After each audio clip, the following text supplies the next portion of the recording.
fort or a gard is a defensive military structure built to foresee and retaliate the enemies.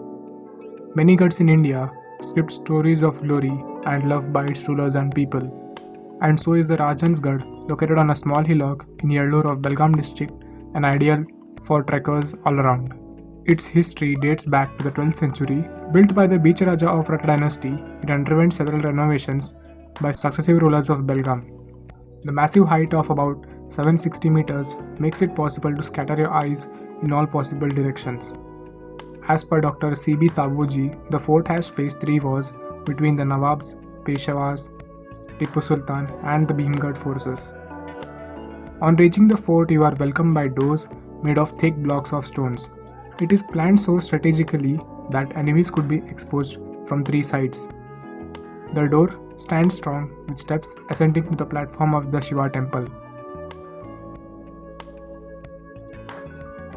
The locals informed us about the renovations of the fort in the time frame of about 50 years. राहिलो ते देऊळ खापऱ्याचं काढून शिलापचं ते पहिले repair एकदा केलो सगळ्यांनी म्हणून घरपती म्हणून ते जो खापऱ्याचं आणि हे काय नको आता नवीन बांधावं म्हणून ते खाल गाव उतरून नेल्यावरची गोष्टी आत्ताची हल्लीची म्हणजे 55च्या आदलीची गोष्टी. They also informed us about a storm that was the cause to migrate the village to the lowlands. कोणला वादळ सुटलं ते पण 52-53 एवढ्यातलं म्हणाली वादळ सुटलं आणि खापऱ्या सगळ्या लोकांच्या घरावर उडवून गेल्या. काय घरावरनं पत्रे वगैरे होते नाही लांब जाऊन पडले उडून.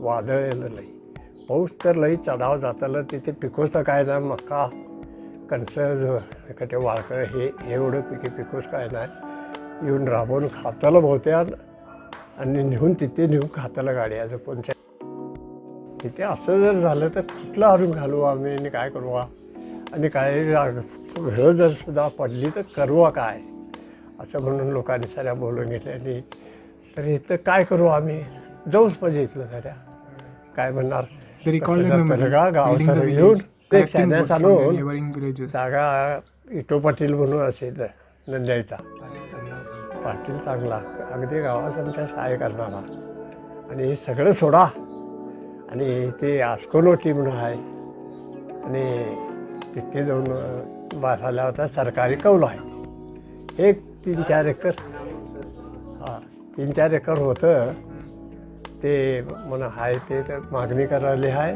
सगळे देतो म्हटलं आणि मी मंजूर करून देतो तिथे बांधूस तयार व्हा.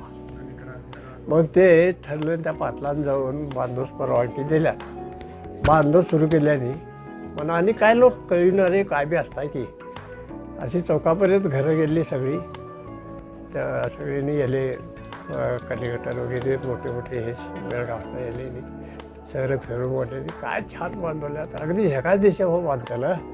The temple above is of utmost importance to the people. The temple committee undertakes procession every Gudi Padwa and devotees gather from all over India. पालखी घेऊन नेत्यात पूजत्यात. नवरात्रीत 9 दिवस परत तिथे देवस्थान थांबचं लागतंय मंदिरात वर त्याची रखवारी केल्या पाहिजे. नंतर 9 दिवस झाल्यावर सलिगनाचे म्हणून खाली देव आणतात गावात फिरतात वटिया भरतात अशी सेवा पूजनश्री देवाची करतात. कर्नाटकचे येतात हे बाहेरली बी येतात सगळे देवाच येतात ते सगळे लोक किती कसे लोक येतात खोले काय काढणार तुमच्याच काही बी येतात आमच्याच काही बी येतात पोरगावाने लांबल्या गावाने बी येतात देवाची सेवा करू आराम जरा बघू केल्यावर. The fourth is worth spending a day, starting with a trek early morning, resting at the temple premises, and wandering about in the bushes. There is also a viewpoint to visualize the Western Ghats. People often visit and are calmed by the breeze and the panoramic view. The Rajhansgarh may not be face to war stories, but the mental peace isn't compensated. So do glance the fort and taste the breeze.